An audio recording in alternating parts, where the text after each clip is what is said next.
موسيقار الأجيال بيعلق على بعض حضرتك الأغاني. سمعت اللولاكي؟ سمعتها اول امبارح.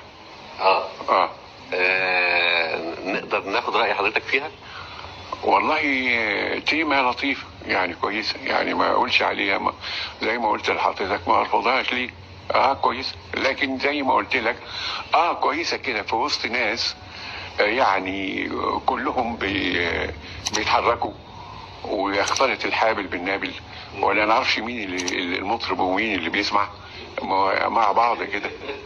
مع بعض يعني، ما هو كلهم زي بعض، ما دام المطرب بيرقص على بيرقص على المسرح وبيتنطط على المسرح، ومن تحت بيتنططوا بحكم التنطيطه دي يعني عدوى. فما خلاص، ما يعني لو نزل تحت معاهم مش هعرف مين اللي بيغني ومين.